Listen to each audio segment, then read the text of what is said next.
Amén. Gloria a Dios. Todos conocemos la historia de José. Esta es una de las historias más dichas a los niños. Desde que yo crecí escuchando la historia de José, una historia que está llena de mucha acción. Tiene mucha acción, tiene cosas horroríficas, tiene cosas magníficas, tiene de toda clase.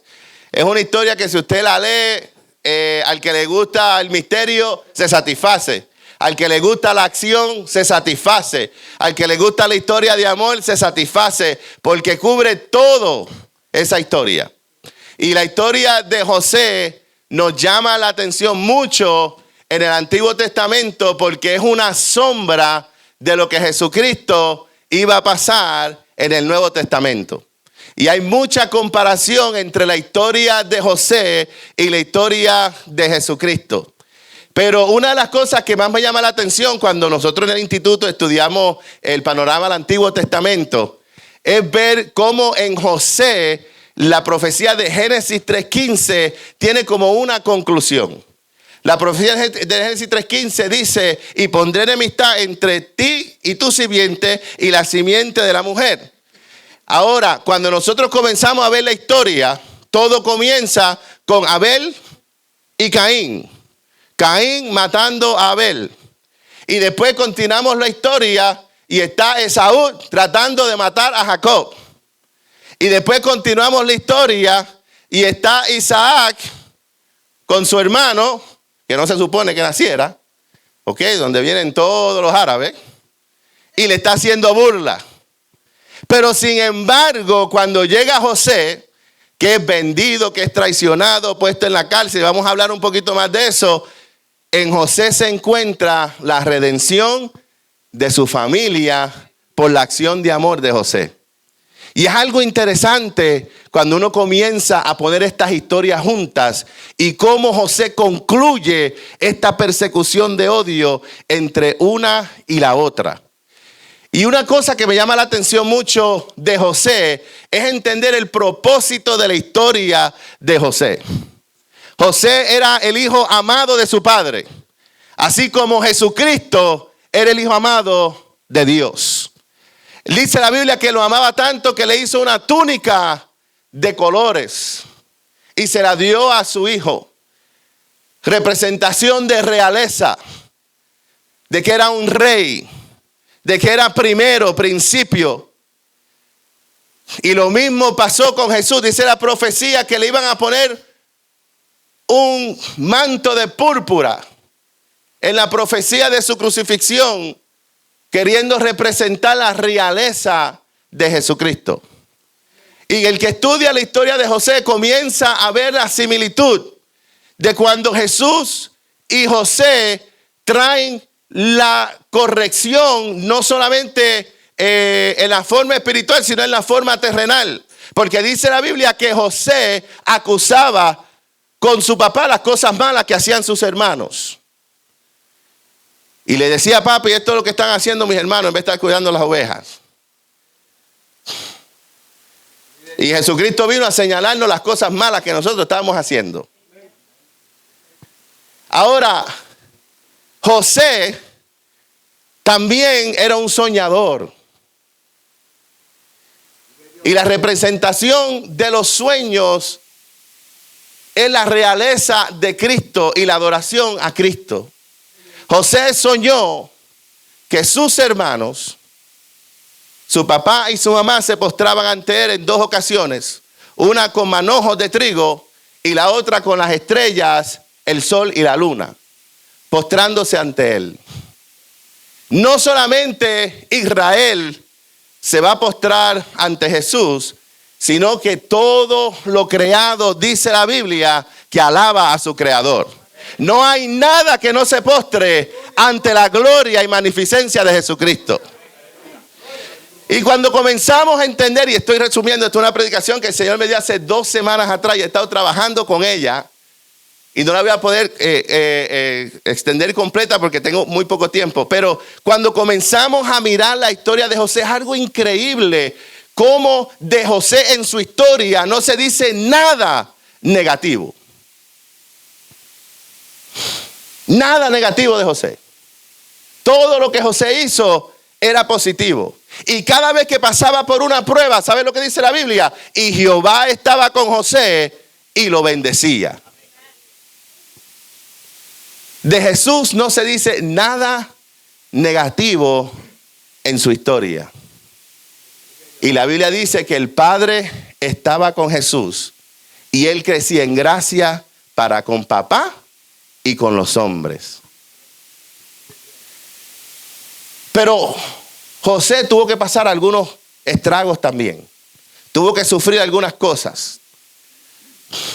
Y fue vendido por sus hermanos y llevado a Egipto, donde a veces nosotros no entendemos por qué tenemos que pasar por el desierto y ser llevados a Egipto.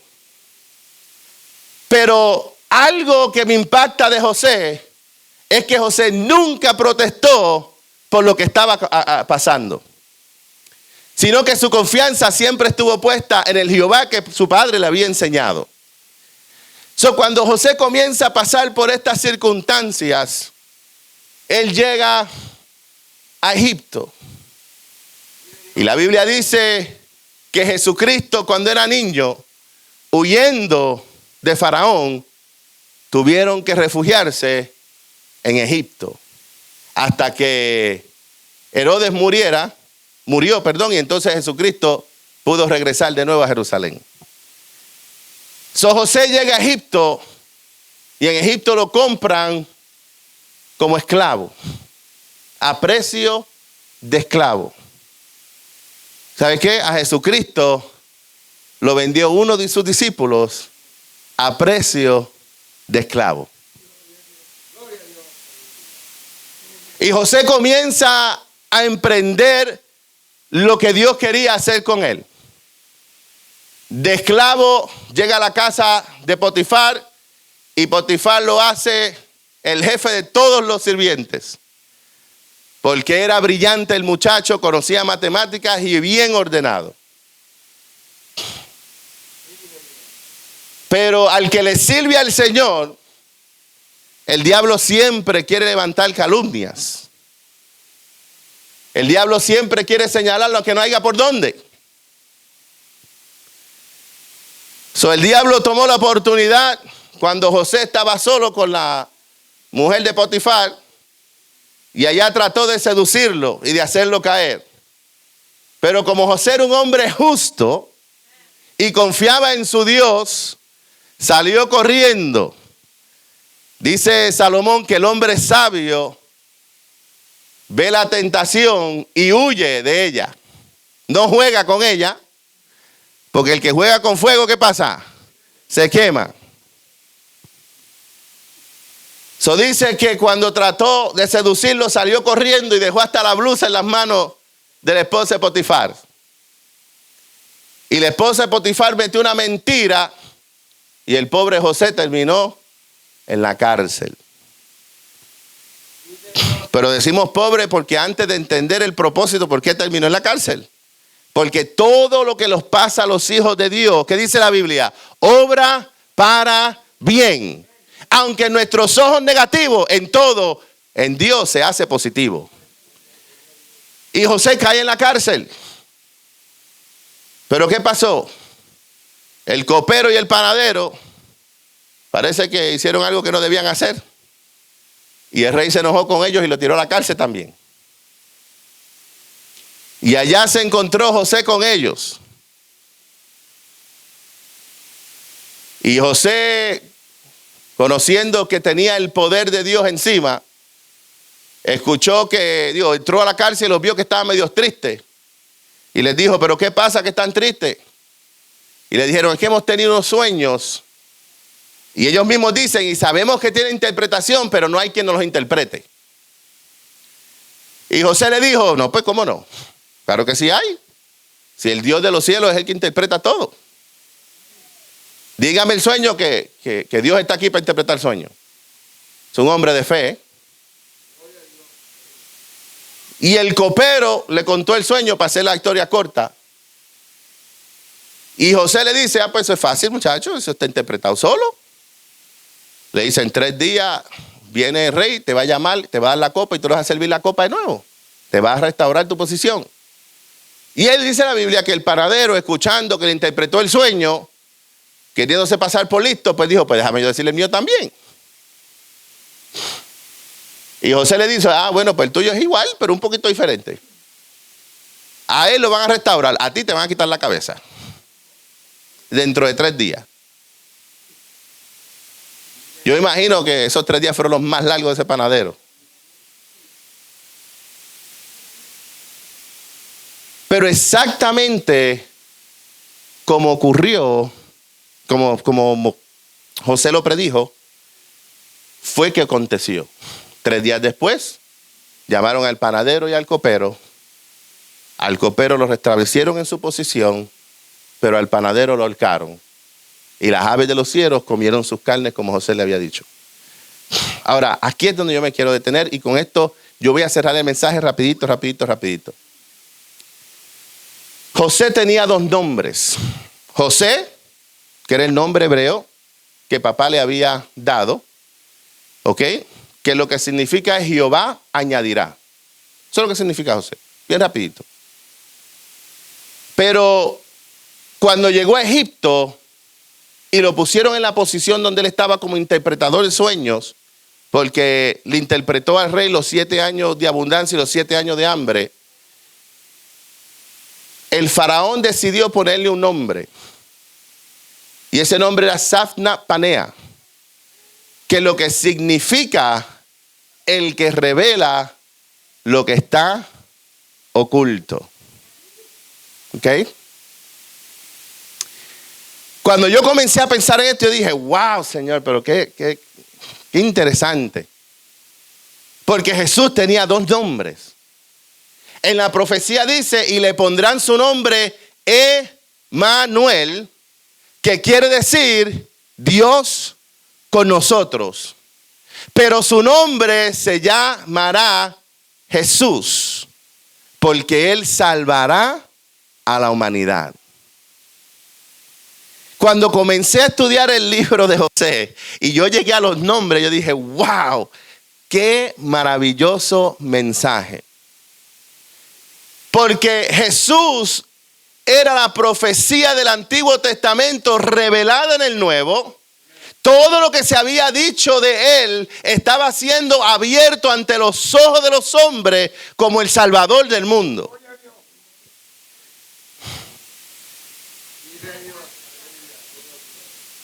Y José representaba la misma salvación para el faraón en Egipto.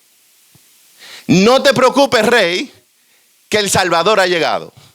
Jehová que revela los sueños va a salvar tu nación, te va a salvar a ti. Y no solamente te va a salvar, sino a todos los que rodean, que vengan buscando, en ti van a encontrar la salvación.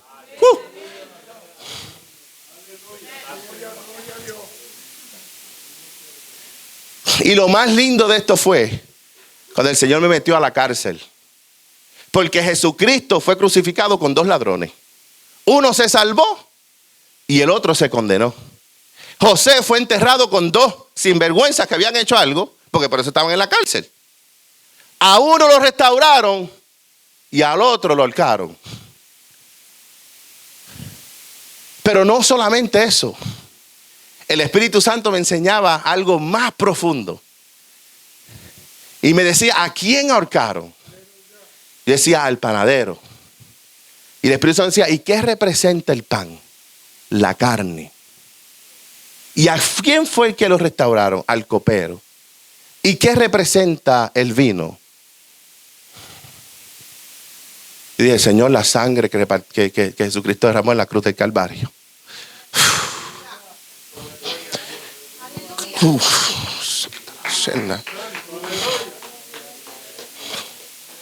Por eso fue que cuando el hermano me dijo que predicar para este servicio, yo no le dije que no. Porque este mensaje ya me lo había dado 2 semanas antes para predicarlo en un servicio que iba a ser de la Santa Cena.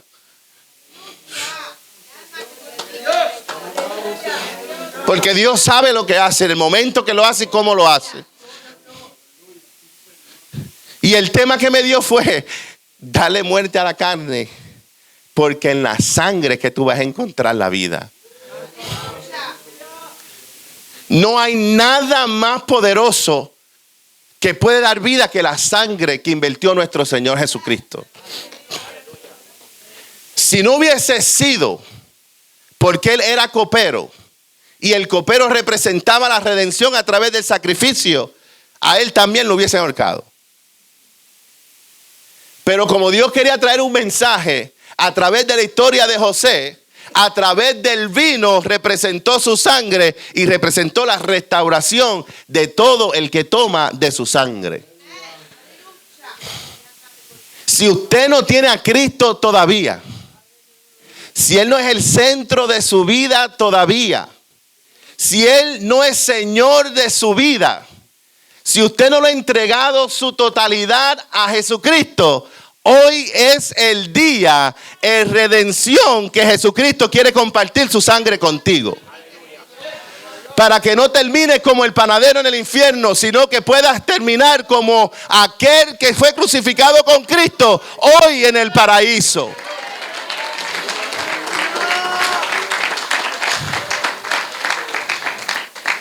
Yo no sé, ¿verdad? Yo soy como un nene chiquito cuando Dios me revela cosas en la Biblia. Yo salto, brinco, yo me pongo como excited. Yo decía, tantas veces que he leído esta historia, tantas veces que la he escuchado desde pequeño esta historia, pero nunca me había dado cuenta de la importancia del panadero y del copero. Y es más amplio porque hay muchas comparaciones entre José y Jesús. Hay muchas. Traje aquí un papel que está lleno, que estamos como 4 horas hablando de estas comparaciones. Pero miren, con esto yo voy a terminar. La enseñanza de esto es, y es como Pablo decía, nosotros tenemos 3 enemigos. 3 enemiguitos. Está Satanás, que es el menos importante, dice Pablo. Ese está derrotado ya. Tenemos al mundo, que ese es uno que hay que tener mucho cuidado porque se quiere meter de vez en cuando en la iglesia. Pero tenemos la que dormimos con nosotros todos los días, la que duerme con nosotros todos los días. Y Pablo dice, esa es la peor de todas, porque de esa no te puedes escapar. Esa anda para arriba y para abajo contigo, come contigo, duerme contigo, ora contigo, lee la Biblia contigo, hace todo contigo. Y no hay manera que te puedas separar de ella hasta que te muera. Que es la carne. Pero cuando le damos muerte a la carne, dice Pablo, automáticamente el espíritu recobra vida. Hoy es el tiempo que si tu carne está dominando tu vida espiritual, aquí está la sangre de Cristo para darle muerte a la carne y darte la vida que necesitas para continuar la carrera hasta que llegues al cielo. Porque esto todavía no se acaba hasta que Cristo nos mande a buscar o que venga el rapto de la iglesia. Y a veces creemos que solitos podemos, pero solitos no podemos nada. Para eso está la sangre. Porque hay poder en la sangre de Jesucristo. Liberta, rompe cadenas, restaura, echa fuera demonios. Lo que usted no puede hacer, solo la sangre de Cristo lo hace completito por usted. Así que pongámonos de pies y dejamos a nuestra pastora con nosotros.